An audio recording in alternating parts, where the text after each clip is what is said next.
mempunyai masalah berat badan, obesiti ataupun mempunyai... Hai, Assalamualaikum. Bertemu lagi kita di dalam Niza Ahmad Official YouTube channel, yang mana hari ni kita nak bincangkan topik penting untuk ibu-ibu hamil di luar sana, iaitu berkenaan GDM semasa kehamilan, punca dan risikonya kepada ibu hamil dan juga bayi. Pertama sekali sebelum tu, apa itu GDM?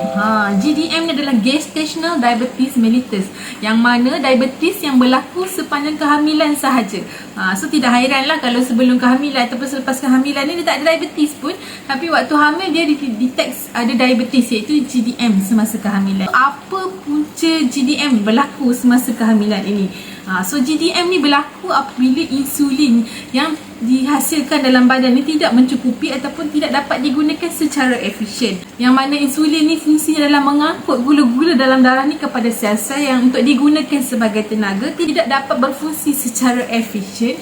Ia akan menyebabkan kandungan gula dalam darah ibu hamil tersebut meningkat. Inilah keadaan di mana GDM ini berlaku. Jadi apa punca GDM berlaku? So yang pertama adalah sejarah keluarga. So jika seseorang tu ada sejarah keluarga yang mempunyai diabetes ataupun kencing manis, so dia ada risiko ataupun possibility untuk dapat GDM semasa kehamilan. Yang kedua adalah faktor usia, yang mana wanita yang berumur 25 tahun ke atas lebih berisiko tinggi untuk mendapat GDM semasa kehamilan. So yang ketiga adalah berat badan yang berlebihan. Jadi seorang wanita hamil yang mempunyai masalah berat badan, obesiti ataupun mempunyai BMI melebihi 30 dan berisiko lebih tinggi untuk dapat GDM semasa kehamilan tersebut.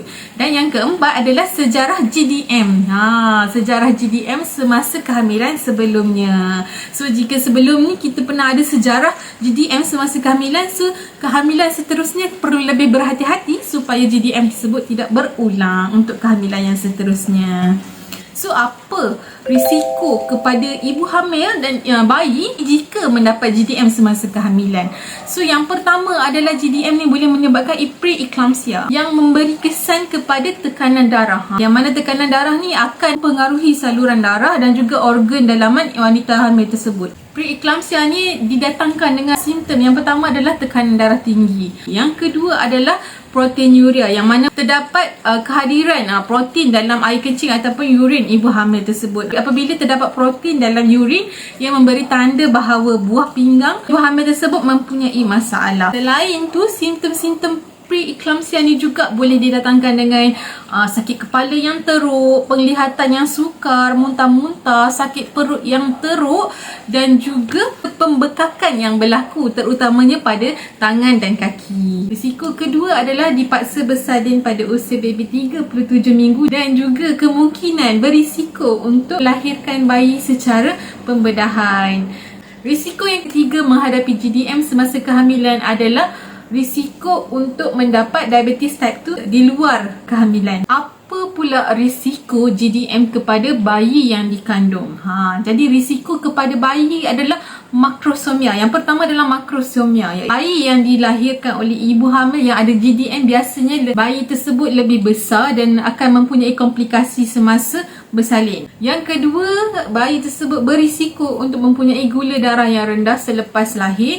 Yang ketiga adalah biasanya bayi yang dilahirkan oleh ibu hamil yang ada GDM ni akan ada risiko yang lebih tinggi untuk mempunyai masalah pernafasan. Jadi sekarang anda mungkin tertanya-tanya, apa langkah yang boleh diambil untuk ibu hamil mengelak daripada terjebak dengan GDM semasa kehamilan? Yang pertama adalah dengan pemakanan yang sihat. Yang mana pemakanan yang sihat ni penting untuk memastikan fungsi tubuh kita dapat berjalan dengan lancar, dengan sempurna. Yang mana pemakanan yang sihat ini mampu untuk supply nutrien dan nutrisi yang lengkap untuk ibu hamil dan juga untuk bayi yang dikandung. Yang kedua adalah senaman berkala. Jangan ingat ibu hamil tak boleh bersenam.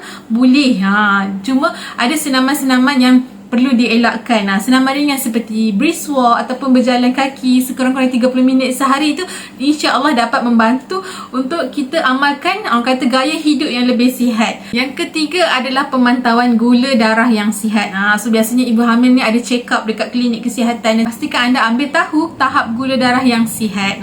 Jadi sebagai kesimpulannya, GDM ni sangat-sangat perlu dielakkan untuk kehamilan yang sihat, yang lancar, untuk mengelakkan risiko-risiko dan implikasi yang buruk terhadap ibu hamil dan juga bayi. So Niza harap perkongsian Niza hari ini memberi manfaat untuk anda. Jadi jika anda rasa video ini membantu untuk anda menambah pengetahuan dan membantu untuk anda menjalani kehamilan yang sihat, jemput subscribe dan follow YouTube channel Niza Ahmad Official untuk video-video yang lebih menarik dan bermanfaat insyaAllah di masa akan datang. Jumpa lagi.